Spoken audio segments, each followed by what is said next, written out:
Hello, this is the HatchetJob.com gaming netcast playing Jetpac on the Spectrum 48K, but actually on the Xbox One.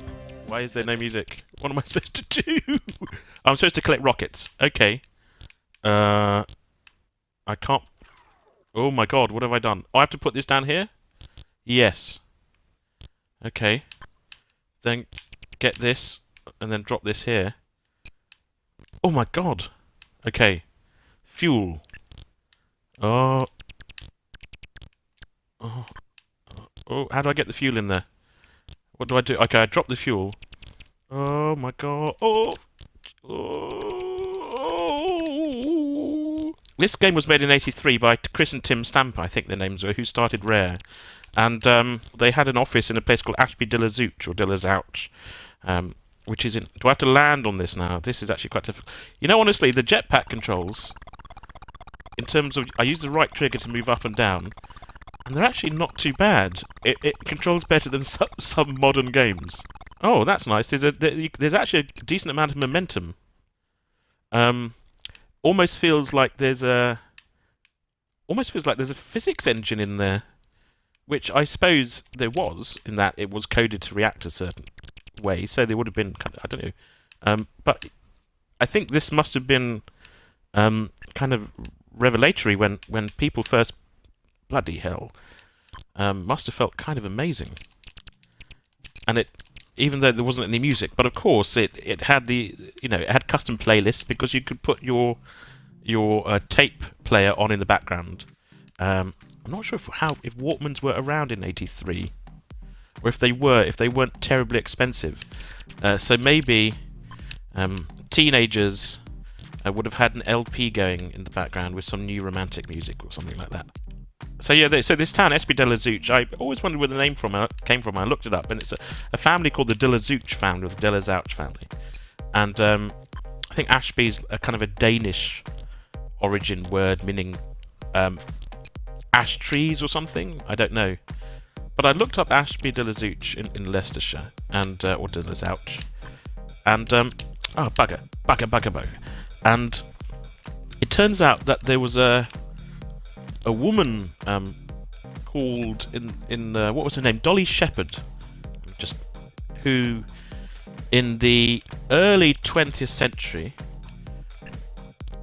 basically was kind of a vaudeville performer / daredevil, and the kind of woman who I think somebody said they were looking for a magician's assistant to shoot an apple off her head, and this Dolly Shepherd just applied. And the reason she was a daredevil is because she had a trapeze act. Okay, so she had a trapeze act, and that's kind of exciting enough. But what she did is she used to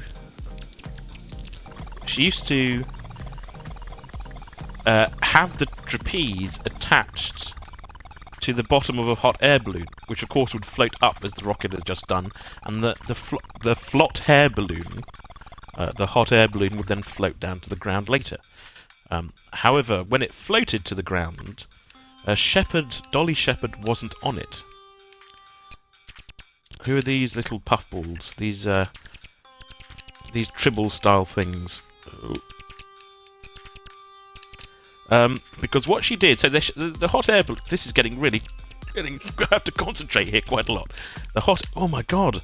The hot air balloon had 1 life left for this level. Trying to think what would go well with this music. The hot air balloon would get to say 3,000 or 4,000 feet, I think, and she'd be on the trapeze underneath it, right, swinging around and doing her stuff, and then she would jump from the hot air balloon and parachute down to the ground. Now, this is 19. Yeah, so this is the early 20th century. And apparently what happened is, her kind of connection to Ashby de la Zouch, or de la Zouch, is that she basically went there to start her career again. And the reason she had to start her career is because at some point, she went up into the air with another woman on this trapeze thing, right, on this hot air balloon. And I think maybe her finger started to cramp or her leg started to cramp or something happened. But in addition to that, her parachute wouldn't work. And so she was stuck 4,000 feet in the air, a trapeze artist, a trapeze artist who can't get down. Now, quite why the balloon couldn't take her down, I'm not sure. But anyway, the upshot is that the other woman had to wrap her arms and legs around Dolly Shepherd. I'm doing this from memory, so I'm probably getting all sorts of facts wrong. Like the fact that they were attacked by a giant monkey who was then killed by biplanes. But that's not true, that's King Kong. But this woman had to wrap her arms and legs around Dolly Shepherd and basically take them both down to the ground with one parachute. And I think Shepherd landed really badly and got paralysed. And this paralysis lasted a few weeks, maybe a couple of months. And she then decided to go to Ashby-de-la-Zouch to kind of get back into the swing of things. And no pun intended. Now, apparently there's a rewind function. I should actually look at the... Oh. What's the menu pane?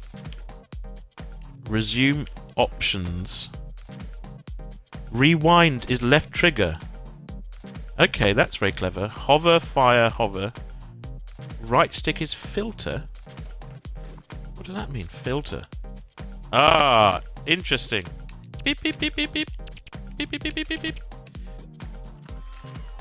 Oh. Oh, nice.